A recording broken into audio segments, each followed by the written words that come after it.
Alexandre Barbera Ivanov aime la peinture. Dans ses tableaux, il cherche l'équilibre entre le corps, l'âme et l'esprit. J'aime la peinture. Je regarde la peinture, je l'avale de tous mes yeux. Je sais la psychologie du peintre, je sais la touche de son pinceau, je retrace tout. C'est de la médiumnité presque. Mon entrée dans la peinture, c'est quand même l'interaction humaine, donc l'âme, l'interaction avec l'âme, tu vois. C'est pourtant difficile, hein. Je me souviens, mais les interactions avec l'autre, c'est très difficile, hein. C'est pas évident. Ça va être un regard qui va se développer, une attitude, c'est quelque chose de fondamentalement lié à l'homme et à l'humain, si tu veux. Si je n'équilibre pas le corps, l'âme et l'esprit, ça va pas m'intéresser, un tableau où il n'y a que l'un ou que l'autre. J'aime l'équilibre dans les trois. Et quand tu citais Van Gogh, là, il y a les trois. Van Gogh se charge de couleurs, évidemment, puisque c'est très subtil dans la couleur, donc on va dire que c'est dans la matière, il plonge dans la matière, il plonge dans la couleur et dans la pâte et dans le mouvement du pinceau. Et donc là, il est en plein dans son siècle qui est de la volonté pure, tu vois. Volontaire, c'est l'industrie lourde, c'est la matière. Mais en même temps, il a une âme qui va gagner par-dessus ça, parce qu'il recherche le Christ partout. Il cherche la lumière, il cherche le soleil, il était master, et donc il va y avoir ce surcroît d'âme chez lui, de sentiments. Van Gogh devait lui aussi pleurer ou rire en peignant. Il était investi. Mon père nous emmenait à Paris voir les musées, se promener. Alors Léonard de Vinci m'a fasciné très tôt. Voilà. La Sainte-Anne au Louvre, par exemple. Cette grâce m'a touché. Oui, ça déjà. Et donc après, je me suis acheté des livres dès que j'ai pu. Que le libraire du coin qui vendait plein de bouquins, je lisais des dessins en échange des livres. Il me commandait des dessins. Et là, dans le quartier, il y avait plusieurs commerçants qui me commandaient des dessins. Ouais. Et donc, je m'étais fait déjà une bonne petite bibliothèque à partir de 11, 12 ans, 13 ans. Et j'allais après moi-même dans les musées tout seul. C'était le plaisir. Pour moi, c'était l'enfer, c'était l'école. Et le plaisir, c'était les vacances scolaires. Et je fonçais dans les musées, je fonçais dans mes livres. Je pouvais lire enfin beaucoup de livres. C'était mon appétence intellectuelle et sensible, en tout cas. C'était en dehors de l'école. Hein. Alors, beaucoup de remarques de mes professeurs sur les carnets, c'était ça. Dans la lune, dans la lune. À tel point que ma mère, convoquée, elle a dit « Mais quand même, c'est mieux dans la Lune quand on voit ce qui se passe sur Terre. » Enfin, je vais parler de mon tableau. Comment j'y viens là-dessus ? J'ai une envie de dire quelque chose. Et souvent, chez moi, c'est la polarité qui m'inspire. La polarité, même maximale. Quand j'ai envie de dire quelque chose, c'est quelque chose qui est lié à la polarité.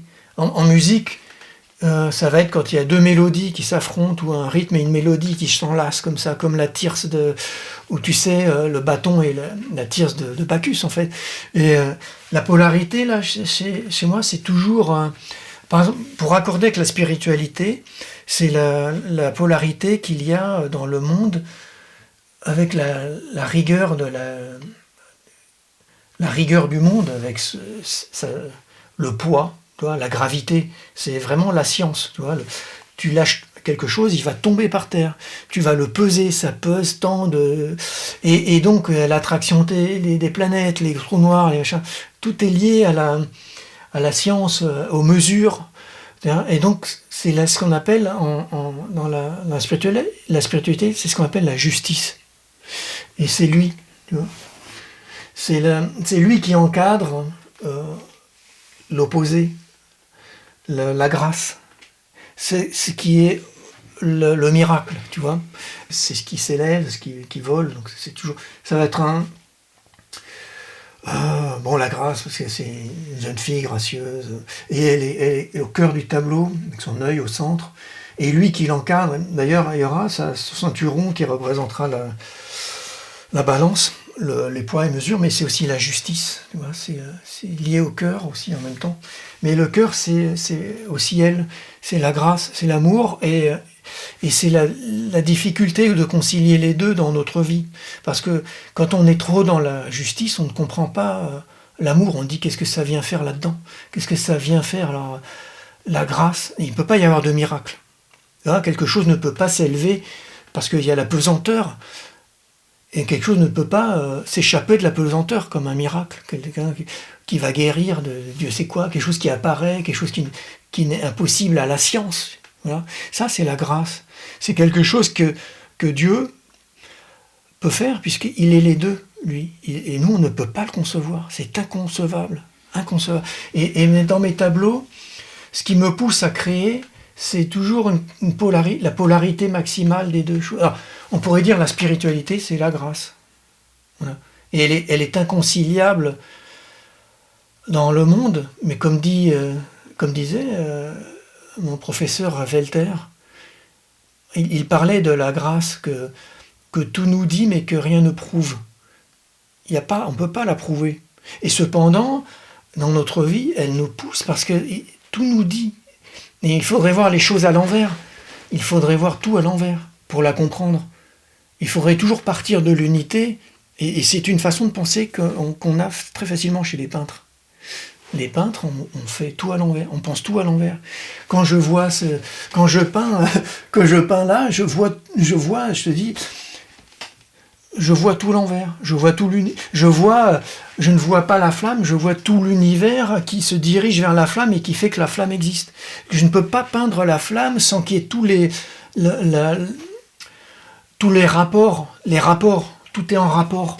Ça, quand je dévie quelque chose là, ça va dévier quelque chose là, à droite, à gauche, et ça dévie quelque chose dans l'univers. Et donc à la fin, quand tout est équilibré, j'ai plus rien à dire, et je me sens tellement bien quand j'ai terminé une œuvre, et je plains les personnes qui ne peuvent pas réaliser quelque chose dans leur vie. On réalise quand on est peintre, c'est vraiment l'étalon, la peinture de la réalisation, parce que même si c'est moche, il restera quelque chose. Malheureusement, les peintres, il y a tellement de gens qui réalisent des choses, mais c'est invisible, à la fin, ils meurent, et puis plus rien ne reste. Tu vois. Même ne serait-ce que la danse. On peut se réaliser dans la danse.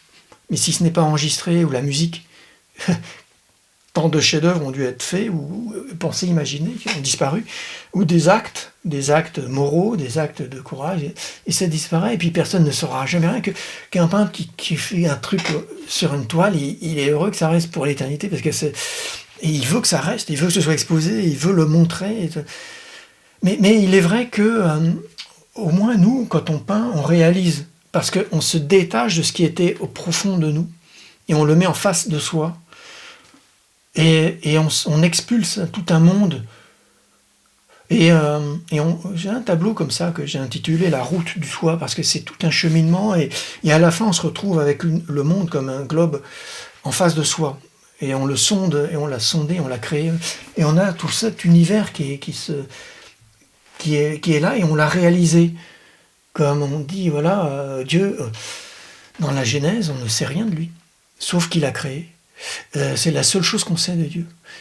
Il crée le premier jour, il crée le deuxième jour, il crée, voilà. Et à la fin, il dit c'est bon. Voilà. Et quand on réalise, on se réalise, on devient réalise, on devient un roi, on se maîtrise, et on existe. Voilà. Et beaucoup de gens n'existent pas malheureusement, de par leur profession, ne leur permet pas. Il faudrait que tout le monde ait quelque chose dans leur vie, même à travers ses enfants, pourquoi pas, leur éducation, je sais pas, mais réaliser quelque chose. Devoir réaliser quelque chose. Et nous, en peinture, on a cette joie. C'est une joie qui est l'équivalent qu'on peut avoir de l'amour, vraiment. Je ne sais pas s'il y a des endorphines qui jouent là-dedans, comme une drogue. D'ailleurs, quand on peint, il y a cet état de peintre. Je sais quand c'est bon, quand j'entends plus rien, quand je ne vois plus rien, et quand je peins une plume, j'ai de la plume au bout du pinceau. Quand je peins la peau, je caresse et je sens de la peau, et j'ai peur de blesser la personne, ou du verre, du tissu, je l'ai vraiment au bout du pinceau. Et je suis certain que si on scannait mon cerveau à ce moment-là, on verrait que je touche du tissu à ce moment-là, ou je sais pas, dans les zones cérébrales. Parce que c'est une drogue, hein, vraiment. Quand on peint, on est dans cet état-là, quoi. Et peut-être dans d'autres arts, je ne sais pas. Mais en peinture, en tout cas, c'est jouissif. C'est jouissif, cet état-là. Et donc, si tu veux, voilà, on a là, dans ces tableaux, pour moi, la grâce et la justice qui sont un peu réconciliés. Alors, tu vois, il ouvre un rideau. Tout ça, la peinture, c'est une pièce de théâtre, c'est une mise en scène. Et je vais l'éclairer encore plus, parce que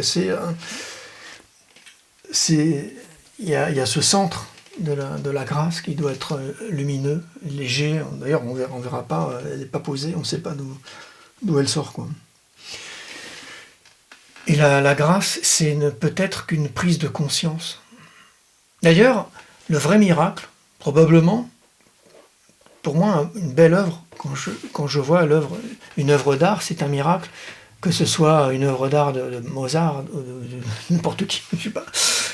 Mais c'est un miracle, ça me parle, parce qu'une touche de pinceau, une note de musique à son bon endroit, une mélodie, la phrase d'un poète, d'un écrivain, c'était créé en conscience.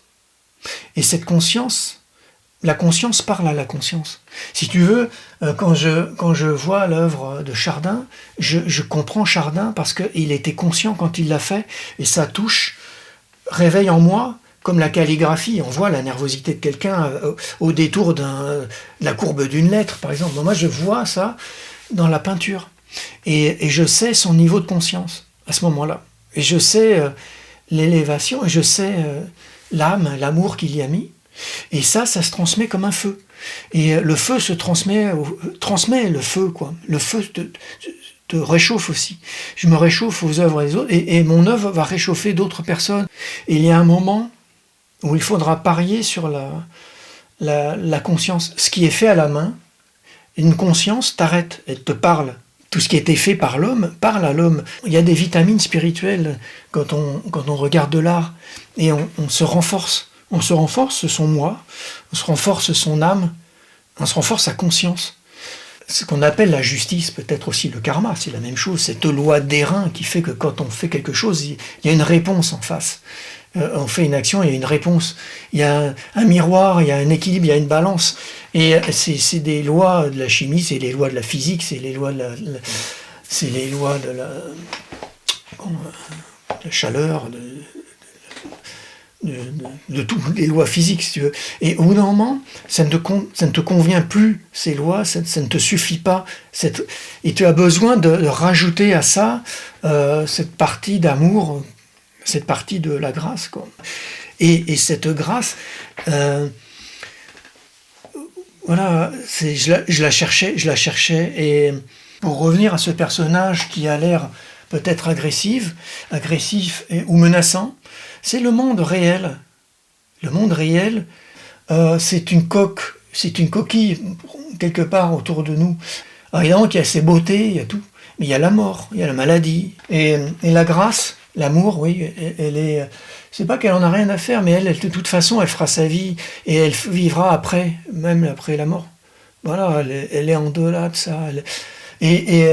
La justice et l'amour sont liés. Seulement pour nous, c'est incompatible. Quand on est incarné, c'est le paradoxe absolu qu'on ne peut pas... Alors peut-être dans des états de grâce, ce qui m'inspire, c'est l'humain. En général, tu verras dans mes tableaux, c'est rarement des paysages pour le paysage, ou une nature morte pour la nature morte. C'est l'humain. Les regards, les mains, la façon dont le corps est posé, les réactions, l'humain prend toute la place. Si je fais ton portrait, je vais faire un dessin, mais en vérité, ton portrait, il n'y a pas de dessin. Je vais définir ton dessin par rapport au fond, et je vais faire un trait qui n'existe pas. Il n'y a pas de... Et je vais intellectuellement séparer. Le trait sépare, l'intellect sépare, la pensée, elle sépare les choses. Elle organise, voilà. Et c'est une époque où on sent ça. Mais c'est beau.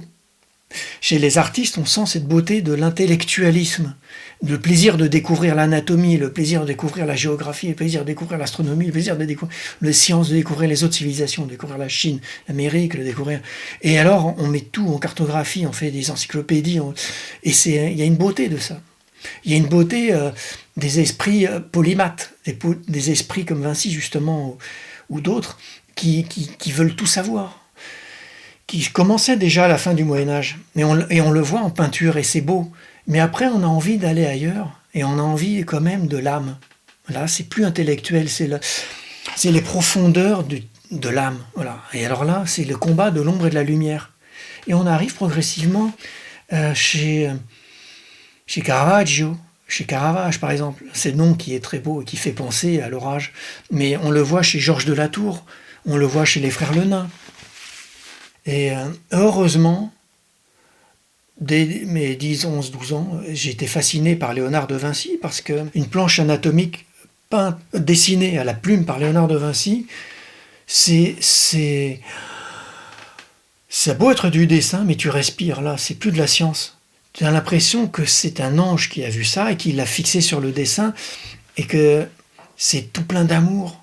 Et pourtant, son dessin n'est plus un dessin qui a 2 dimensions, tu sais, une ligne. La ligne, ça a une dimension, en fin de compte. Même. Si on veut aller à une ligne qui a plus qu'une dimension, il faut qu'elle soit chargée d'amour, tu vois, il faut qu'elle soit chargée de tension. Et alors, comment on la charge d'amour? C'est par l'appui. Tu vois, parfois son trait, il disparaît, parfois il est très appuyé, parfois...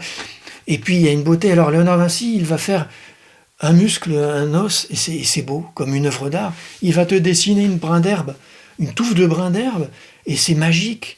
C'est beau, et tu peux en pleurer d'émotion. Et pourtant, c'est du dessin. Et c'est aussi bon qu'un dessin de botaniste, tu vois.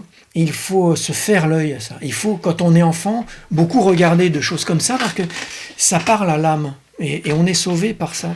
L'âme, c'est le combat, et c'est là que naissent les couleurs. Il y a le corps, l'âme et l'esprit dans la Renaissance. Mais il y a... une prédisposition particulière pour le dessin à la Renaissance, une prédisposition particulière pour l'âme et les sentiments au baroque, et une prédisposition particulière pour le monde physique qui nous entoure aux impressionnismes, au XIXe siècle. Et après, on arrive à l'intellectualisme pur, on recommence tout, après on veut tout casser, on casse tout avec le cubisme, l'orphisme et tous les ismes. Et le XXe siècle a passé son temps à casser tout ça, parce que c'est normal qu'on soit au concept pur, on revient au concept... Et tout ça va être dépassé, parce que c'est comme quand tu digères, tu es obligé de tout casser. Tu digères tout ce que tu as fait avant, tu casses tout, tu broies tout. Et c'est le XXe siècle, c'est les guerres mondiales, c'est ça. Et tu broies aussi en art, la psychanalyse, tout ça, tu dissèques, tu redeviens à tout casser, tu vois. Mais là, va devoir, pour recréer quelque chose, comme disait Dostoïevski, la beauté sauvera le monde, parce qu'il y a un retour d'âme, tu es obligé de remettre de l'amour là-dedans, après avoir tout cassé. Après le conceptualisme, tu vas être obligé de retrouver l'amour, mais à un niveau supérieur que l'ont fait nos ancêtres. Tu vois, parce que là, on est tellement dans la merde, on est tellement dans la matière, on est tellement tombé bas, que si tu ne vas pas plus loin dans le spirituel, tu es mort. C'est ça, la beauté sauvera le monde, sinon, excuse-moi avec ma chaise, sinon c'est fini, c'est l'homme, c'est une machine et c'est fini. J'étais le petit-fils d'un peintre qui est décédé quand j'étais assez jeune, et donc on a eu tous ces tableaux à la maison. Il est décédé, j'avais l'âge de 8 ans. Donc comme j'ai des souvenirs d'enfance très très évaporés, bizarrement je me souviens de quelques images comme ça, de quelque chose. Alors, je me souviens, comme il avait fait mon portrait, il avait décidé de faire le portrait de moi, de ma sœur. Je me souviens d'aller dans son atelier qui n'était pas très loin de chez nous. Un immense atelier, 7 mètres sous plafond, des grandes verrières, des tableaux partout, des montagnes de livres. Et je me souviens de cette odeur de la pipe, de la peinture mélangée, c'était très agréable. Il y avait une atmosphère, un peu comme quand on rentre dans une église et il y a l'odeur de l'encens, là c'était l'odeur de la peinture. Et il y avait aussi cette atmosphère de sérieux, cette atmosphère de beauté, d'intellectualité, d'élévation. Il y avait ces grands tableaux du Christ, d'une décrucifixion.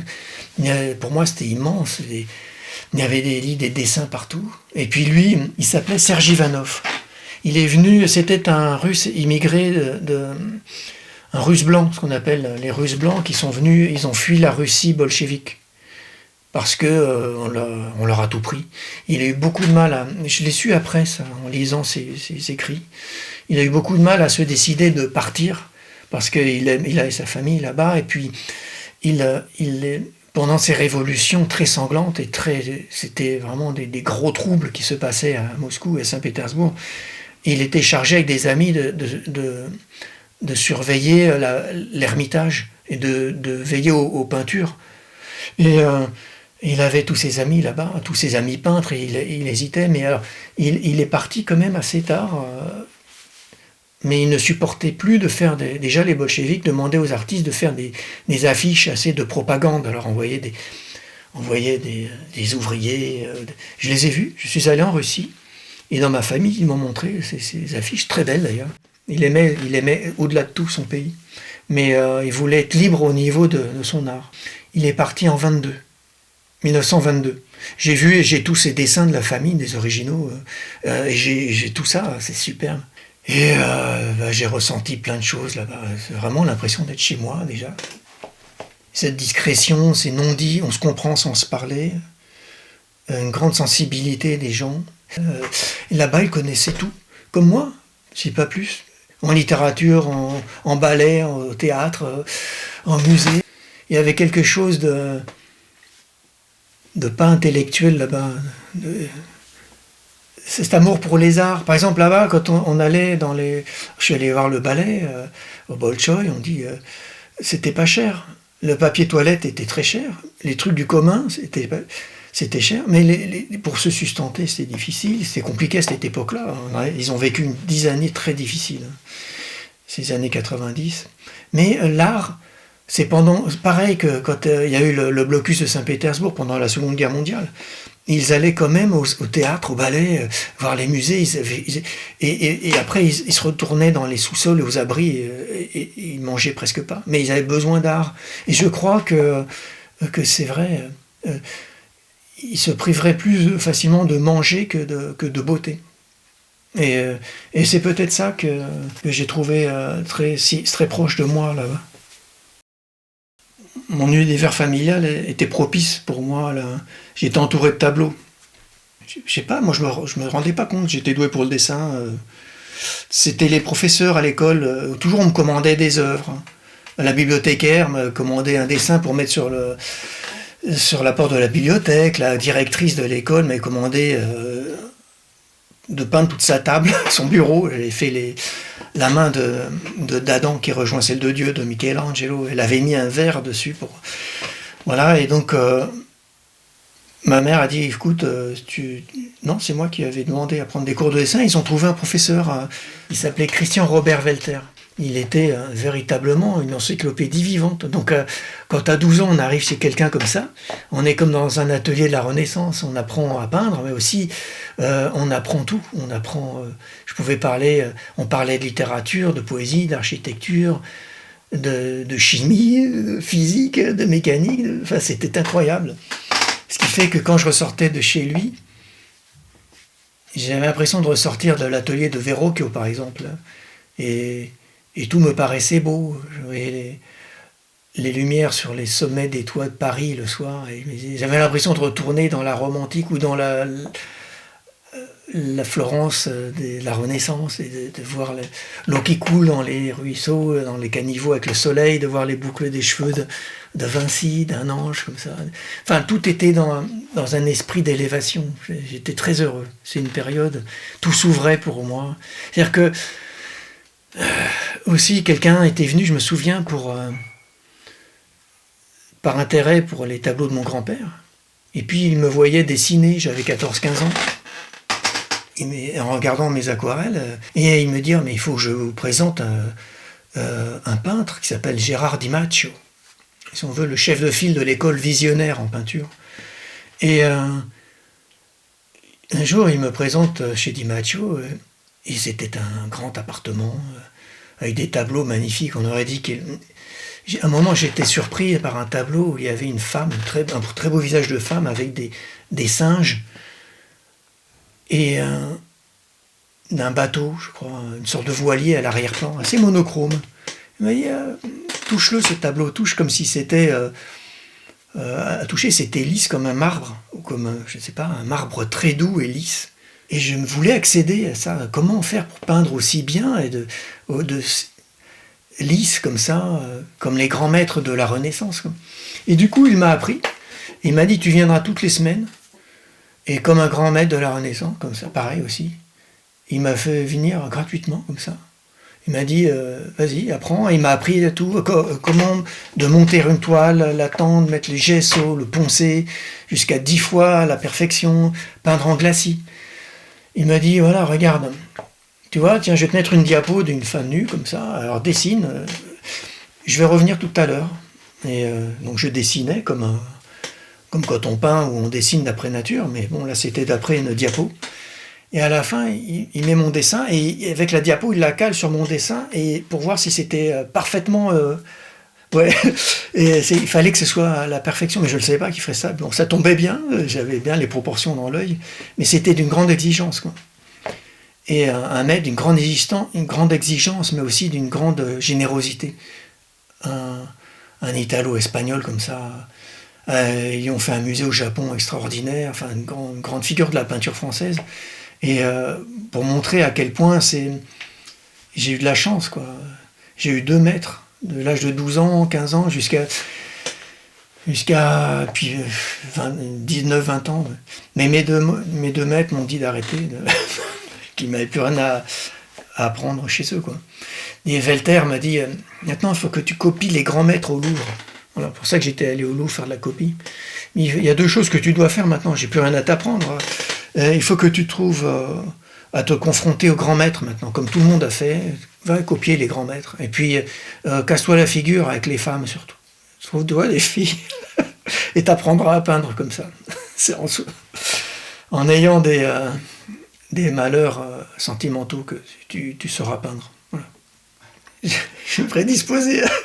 Je ne sais pas si j'ai du génie en peinture, en tout cas, j'étais prédisposé à être peintre.